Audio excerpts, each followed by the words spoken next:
Bonjour à tous et bienvenue sur ActuMonde 360, je suis Arthur et aujourd'hui je vous retrouve pour une analyse géopolitique absolument explosive.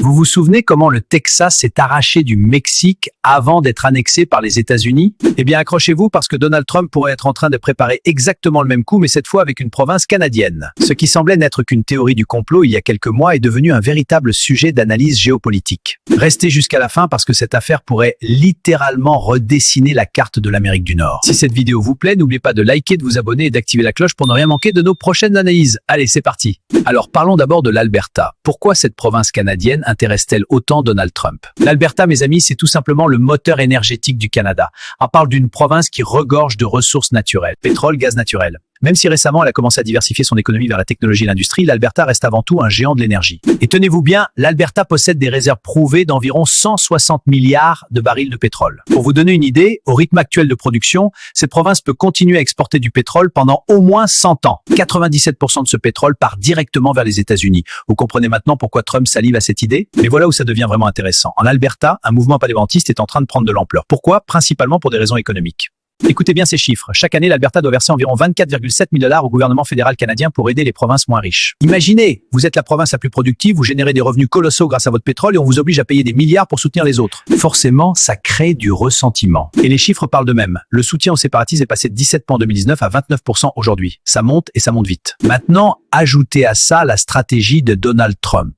Depuis sa réélection en 2024, Trump multiplie les menaces tarifaires contre le Canada. En février 2025, il a imposé des tarifs de 25% sur les produits canadiens. Pourquoi? Parce que selon lui, le Canada exporte plus vers les États-Unis qu'il n'importe. Trump veut toujours être en position d'excédent commercial. Le libre-échange? Oui, mais seulement si vous achetez plus aux États-Unis que vous le leur vendez. Et quand le Premier ministre canadien a voulu se rapprocher de la Chine, Trump a menacé de passer les tarifs à 100%. Même si vous défendez le capitalisme ou le libre-échange, vous devez admettre que ces méthodes sont pour le moins contestables. Pour comprendre la situation, il faut aussi parler du Québec. Le Québec, c'est la seule province canadienne où le français est la langue dominante, environ 67% de la population. Et cette province a déjà tenté de se séparer du Canada. En 1980, 40% des Québécois ont voté pour la souveraineté lors d'un premier référendum. En 1995, ce chiffre est monté à 49,4%. On était à deux doigts de voir le Canada se fracturer. Face à cette menace, Ottawa a déclaré en 1998 que toute sécession unilatérale serait illégale. Et depuis,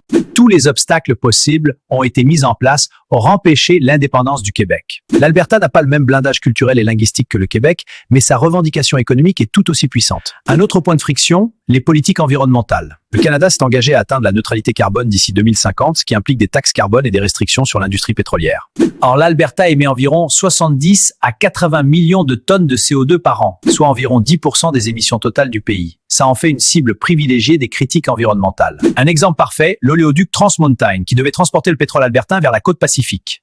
Son coût final, 25 milliards de dollars à cause des retards réglementaires et environnementaux imposés par le gouvernement fédéral. Pour beaucoup en Alberta, ces politiques environnementales freinent leur développement économique et ça alimente encore plus le sentiment indépendantiste. Maintenant, parlons stratégie américaine. L'État américain du Montana, voisin direct de l'Alberta, pourrait jouer un rôle clé dans cette affaire. Des discussions discrètes ont déjà commencé pour moderniser les oléoducs frontaliers qui relieraient directement les centres de stockage albertains au système de distribution américain. L'objectif, permettre à l'Alberta d'exporter son pétrole vers les États-Unis sans passer par les terminaux fédéraux canadiens contrôlés par Ottawa. Le Montana deviendrait ainsi le poumon logistique d'une Alberta indépendante, lui permettant de maintenir ses exportations, sans dépendre du gouvernement central canadien. Et comme les États-Unis ont une soif insatiable de pétrole, cette idée enchante Donald Trump. Tout ça vous rappelle quelque chose?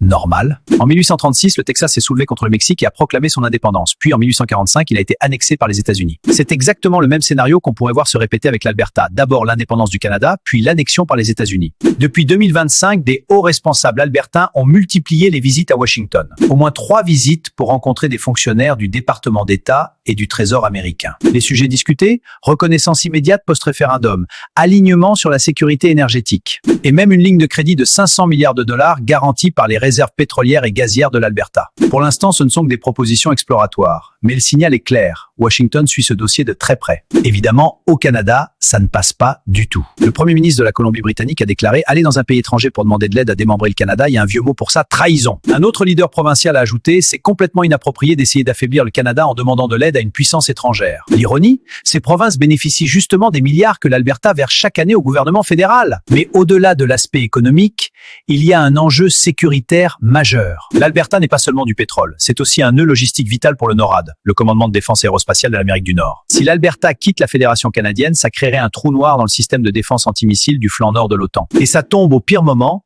la Russie et la Chine intensifient leur présence dans les routes arctiques. Pour l'OTAN, c'est un dilemme existentiel. Comment protéger l'intégrité territoriale d'un allié historique quand son moteur économique cherche refuge sous la souveraineté américaine, mais hors des structures nationales existantes? Cette fragmentation pourrait obliger à une reconfiguration totale de la sécurité dans l'Arctique, laissant cette région dangereusement exposée aux ambitions de Moscou et Pékin. Bien sûr, il existe des alternatives moins radicales qu'une indépendance totale. Une plus grande autonomie provinciale, des réformes dans les paiements fédéraux, un assouplissement des lois environnementales canadiennes.